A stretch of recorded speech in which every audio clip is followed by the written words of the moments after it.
Hello बच्चों, very good morning बेटा। सबसे पहले तो सबको हैप्पी टीचर्स डे। और आज बेटा नया चैप्टर स्टार्ट करने जा रहे हैं हम, जिसका नाम है एडमिशन ऑफ पार्टनर। क्या नाम है बेटा? Admission of partner. हमारा पीएसआर हो चुका और आज हमारा एडमिशन ऑफ पार्टनर स्टार्ट होगा। देखो, एडमिशन ऑफ पार्टनर में समझने के बाद सबसे पहला जो टॉपिक हमें पढ़ना है वो टॉपिक है बेटा हमारा रेशो। क्या है वो टॉपिक? रेशो टॉपिक है। ठीक है, सबसे पहला टॉपिक है हमारा रेशो। समझना बात को, रेशो का क्या मतलब होता है, या पहले तो एडमिशन ऑफ पार्टनर में रेशो निकाल ली क्यों रहे इसकी बात करते हैं। देखो, एक फर्म में सपोज करो 3 पार्टनर हैं, ए बी सी, 3 पार्टनर हैं।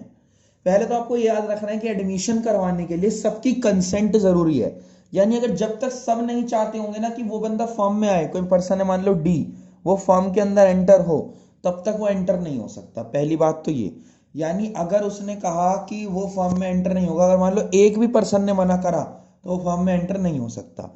इसलिए क्या नाम है, पहले तो एडमिशन के लिए सबकी कंसेंट बहुत जरूरी है। दूसरी बात, जो एडमिशन है, जब कोई नया पार्टनर आता है तो उससे पुराने पार्टनर्स को नुकसान होता है। क्या होता है? पुराने पार्टनर्स को नुकसान होता है। पूछो कैसे?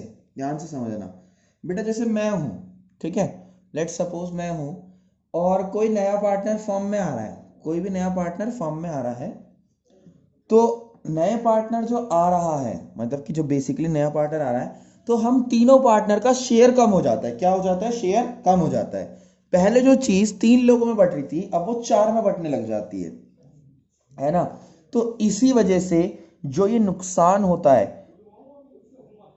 इसे तो इससे इसलिए हम निकालते हैं बेटा सेक्रीफाइसिंग रेशो। एडमिशन में हम क्या निकालेंगे? Sacrificing ratio. ठीक है, और एक हमसे पूछा जाएगा न्यू रेशो। क्या पूछा जाएगा बेटा? New ratio. तो एक होगा सेक्रीफाइसिंग रेशो, एक होगा न्यू रेशो। अब सुनो, केस नंबर 1, एबीसी पार्टनर है, 3 रेशो। अब मैं आपको बताऊंगा क्वेश्चन कैसे मिलेंगे आपको। क्या चीज? क्वेश्चन आपको मिलेंगे कैसे, सॉल्व आपको कैसे करना है। मैं आपको कैलकुलेशन तो बाद में सिखाऊंगा, पहले मैं आपको ये समझाऊंगा कि ट्रिक क्या है, मतलब तरीका क्या है करने का। आपसे कहेगा कि डी एडमिट हो रहा है 1/5 के लिए। कितने के लिए हो रहा है? 1/5 शेयर के लिए डी एडमिट हो रहा है। बस इतना ही बोलेगा, पहले केस में सिर्फ इतना ही कह रहा है कि डी 1/5 शेयर के लिए एडमिट हो रहा है। तो देखो करना क्या है, ए है 3/6, उसकी ओल्ड रेशो। आपको ये पता है ना कि अब हमसे यहां पर पूछा जा रहा है न्यू रेशो। हर केस में याद रखना है, पूछा जा रहा है न्यू रेशो। तो बेटा देखो, आपको करना क्या है, कोई चीज थी, ए का रेशो था 3/6। कितना था बेटा? 3/6। उसमें से कमी कितने की आई? आप ट्रिक से कर लो, जो मैं आपको बता रहा हूं उसमें कमी कितनी आई? 1/5 इंटू 3/6। कैसे? 1/5 में डी के आने की वजह से ए का अपने शेयर का 1/5 पोर्शन कम हो गया। क्या हो गया? 1/5 पोर्शन कम हो गया। ठीक है ना। ऐसे ही बी है 2/6 माइनस 1/5 इंटू कितना? 2/6, क्योंकि उसके अपने शेयर का 1/5 कम हो गया उसकी वजह से। तो 1/5 इंटू जो उसका शेयर था, ये ब्रैकेट में रखना है माइनस करके, और फिर बाद में इक्वल्स टू में आएगा। और ये जो है बी का है सी। अब ऐसे ही सी का देखो, 1/6 था ओल्ड, उसका 1/6 था ओल्ड, माइनस 1/5 इंटू 1/6। 1/5 इंटू 1/6 क्यों हुआ ऐसा? 1/6 इसलिए हुआ क्योंकि उसके आने की वजह से उसे अपने शेयर का इतना हिस्सा खोना पड़ा। तो बेटा ये है पहला केस जिसमें नथिंग स्पेसिफाइड है, कुछ बता नहीं रखा। तो ऐसे करते हैं केस नंबर 2। इनकी कैलकुलेशन की बात नेक्स्ट वीडियो में करेंगे, या मैं आपको कैलकुलेशन अभी सिखा देता हूं। देखो 3/6 है माइनस 3 ये ब्रैकेट में से कितना आएगा? 30। तो एलसीएम कितना आया बेटा? 30 एलसीएम आया। 30 को डिवाइड करा हमने 6 से, 30 को हमने डिवाइड करा 6 से, 5 5 3 जा 15 माइनस 3, क्योंकि 33 को 30 से करेंगे 1 1 3 जा 3, तो 12/30। ठीक है बेटा, ये एलसीएम। अगर किसी बच्चे को कोई एलसीएम लेने में इशू है तो वो मुझसे पूछ ले, शर्माए ना, व्हाट्सएप पे बात कर ले। यहां पर क्या है बेटा 2/6 माइनस 2/30, 30 ले लो एलसीएम, 30 को डिवाइड करो 6 से, कितना आ गया 5, 5 इंटू 2 10 माइनस 2 तो 8/30। इधर आओ एलसीएम लो 30, 30 को डिवाइड करो 6 से, कितना हो गया बेटा 30 को डिवाइड करा हमने 6 से, तो 6 से जब हम डिवाइड करेंगे 5, 5 के ऊपर 5 माइनस 1 तो 4/30। और जो डी था उसको कितने का रेशियो था 1/5 का। अब देखो सबके लिए ना हमें बेस सेम करने पड़ते हैं, क्या करने पड़ते हैं बेस सेम, सबके नीचे कॉमन आना चाहिए, 30 आना चाहिए, सबके नीचे क्या आना चाहिए 30 आना चाहिए। तो 30 30 30 सबके नीचे तो है, ए के बी के और सी के, लेकिन इसके नीचे नहीं है। तो इसके लिए हम क्या करते हैं बेटा, इसके लिए हम ऐसे नंबर से मल्टीप्लाई करते हैं जिसका बेस सेम कर दे। जो देखो तो मुझे अगर 30 बनाना है तो 6 से मल्टीप्लाई करनी पड़ेगी।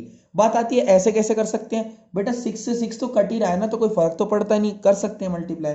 तो कितना आया बेटा 6/30 आया, तो 6 आ गया। तो रेशो क्या हुई 12:8:4:6। अगर ये और कॉमन कट रहा है तो इसे आगे भी काट दो, 2 से काट दो, 6 4 2 और 3 कॉमन टेबल से कट जाते हैं। तो यही आंसर है रेशो का। पहला केस था, केस नंबर 2 अगले पेज पे करूंगा।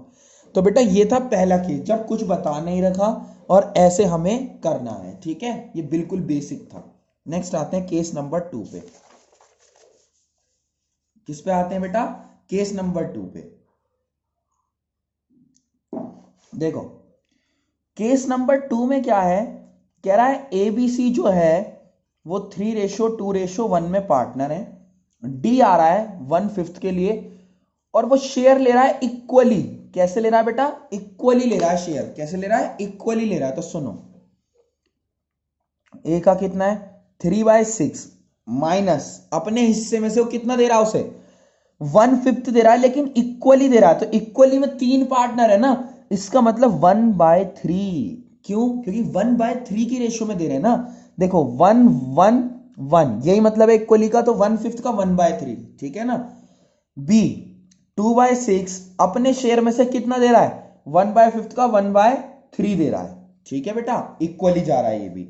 सी का देखो 1/6 माइनस 1/5 का कितना दे रहा है 1/3। ये 1/5 तो वही है जो डी का शेयर है, जितना वो लेकर आ रहा है, और 1/3 क्या है बेटा, जो इक्वली वाला केस है ना। इसके आगे आप सॉल्व कर लेना।